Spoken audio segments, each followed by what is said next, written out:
देश के लाखों NIOS डीएलएड डिग्री धारकों का स्वागत है आपके अपने YouTube channel MK teaching point में। जैसा कि साथियों अवगत करा दें, सुप्रीम कोर्ट में आपको पता है मैराथन बहस चली और 3 घंटे की जो मैराथन बहस है उसके बाद जो है आपका फैसला सुरक्षित हुआ, यानी ऑर्डर रिजर्व हुआ।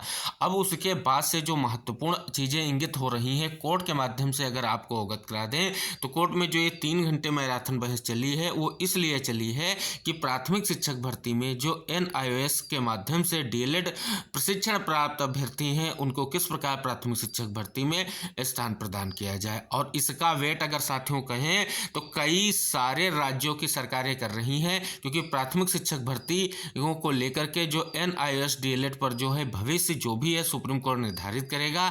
और सुप्रीम कोर्ट से जैसे ही निर्धारण होता है कहीं ना कहीं कई राज्यों की निगाहें इस जजमेंट पर टिकी हुई हैं। आइए साथियों, जो सबसे महत्वपूर्ण विषय आपका है उसके बारे में आपको अवगत कराते हैं। साथियों, यहाँ पर स्पष्ट कर दिया गया है कि उत्तराखंड में प्राथमिक शिक्षक भर्ती को लेकर के मंगलवार को सुप्रीम कोर्ट में सुनवाई हुई। सुनवाई के बाद सुप्रीम कोर्ट ने शिक्षक भर्ती पर निर्णय सुरक्षित रख लिया। संभावना है कि आने वाले दिनों में निर्णय आ जाएगा। राजकीय शिक्षक संघ ने इसकी पुष्टि की। उत्तराखंड में शिक्षक भर्ती का मामला पिछले कुछ समय से सुप्रीम कोर्ट में है। यही वजह है कि राज्य में शिक्षकों के विभिन्न खाली पदों पर भर्ती लटकी है। मामला NIOS डीएलएड से शिक्षकों को शिक्षक भर्ती में शामिल करने को लेकर के है। साथियों, अगर अवगत कर दें तो उत्तराखंड के संबंधित ये महत्वपूर्ण विषय है, लेकिन कई सारे राज्य इसमें पार्टी भी बने थे, इंटरव्यू भी थे।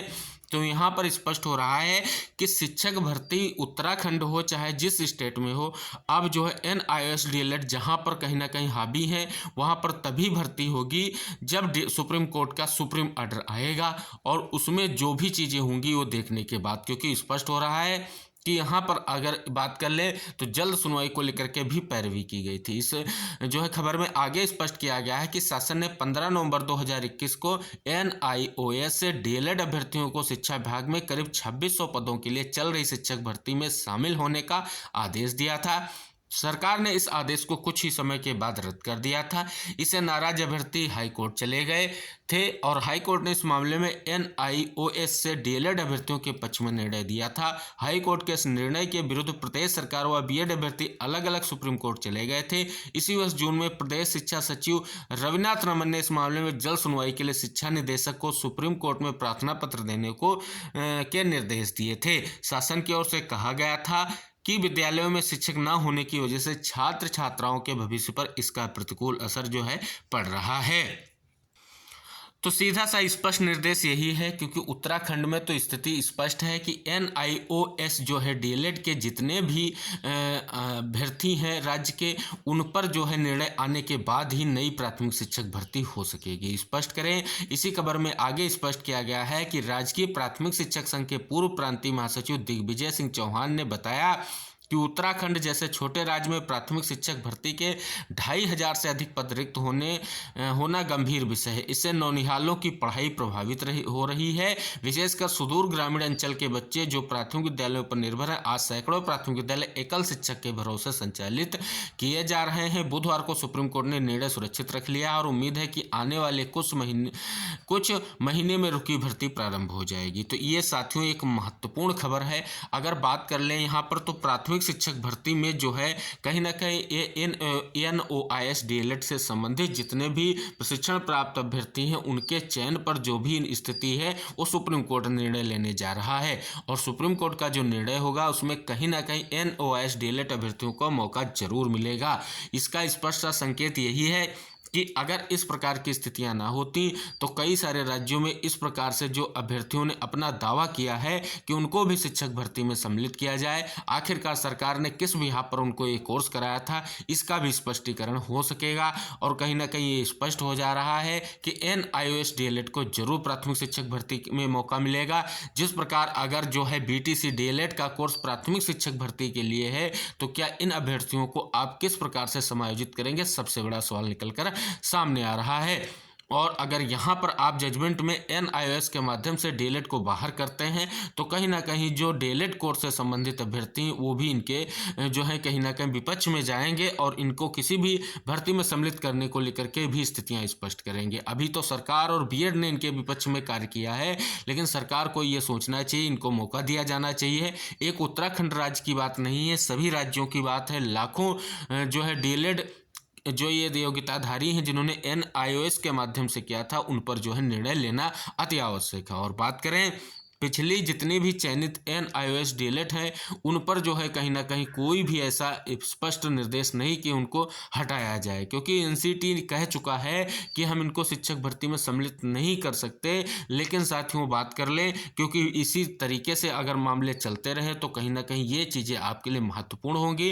अंततः हम यही कहेंगे कि NIOS के डीएलएड के जितने भी लाखों हमारे अभ्यर्थी हैं, प्रशिक्षण प्राप्त अभ्यर्थी हैं, वो कहीं ना कहीं हताश ना हो। कोर्ट आपके पक्ष में जरूर फैसला लेगा, क्योंकि करोड़ों जो है कहीं ना कहीं करोड़ों लाखों लोगों के भविष्य का सवाल है और एक सुप्रीम कोर्ट का फैसला ऐसा फैसला है जिसका रूप सर्वमान्य होगा। तो इस हिसाब से अगर हम देखें तो आपके जस्टिस VR गवई सर की बेंच ऐसा नहीं करेगी कि लाखों जो NIOS डीएलएड डिग्री धारक हैं उनके भविष्य पर तलवार लटके। हालांकि अगर साथियों बात करें, जो ये फैसला आने जा रहा है ये बहुत बड़ा और मील का पत्थर साबित होगा और कई राज्यों में जो है NIOS के माध्यम से डीएलएड प्रशिक्षण प्राप्त अभ्यर्थियों की नियुक्ति का रास्ता खोलेगा और शिक्षक भर्तियों में उन्हें मौका प्रदान कराएगा। और बात कर लें प्राथमिक शिक्षक भर्ती में, सभी को पता है कि किसी भी तरीके से जो है ये कहना कि इनको बाहर किया जाता है, इनको मान्य नहीं किया जाता है, ये कहीं ना कहीं एक अविश्वसनीय होते हुए आघात का रूप कहा जाएगा। एक कोर्स अलॉट किया जाता है, उसमें प्रशिक्षण प्रदान किया जाता है, फिर उन अभ्यर्थियों के भविष्य की सिक्योर करने को लेकर के किसकी जिम्मेदारी होगी?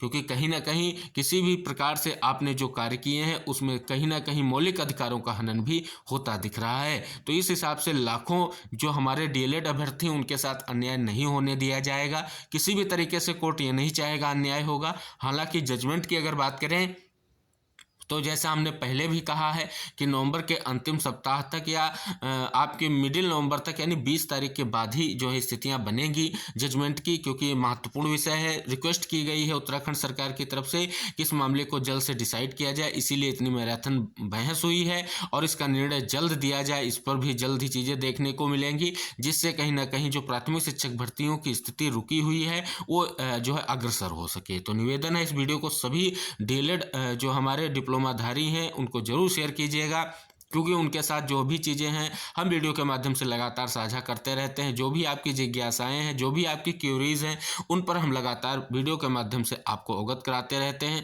अगर आपका भी कोई ऐसा प्रश्न है, जिज्ञासा है, तो ज़रूर हमें जो है कहीं ना कहीं हमारे कम्युनिटी टैब में किसी भी जो है कहीं ना कहीं आप भेजें, कम्युनिटी टैब के माध्यम से आप हमें जिज्ञासा भेजें, हम जरूर आपको उस पर जो भी उचित हल होगा या उचित उसका जो होगा जवाब हम आपको अवगत कराने का प्रयास करेंगे। ऐसे ही समस्त साथियों से निवेदन करेंगे, वीडियो को शेयर करके चैनल को सब्सक्राइब करके बेल आइकन प्रेस कर लीजिए।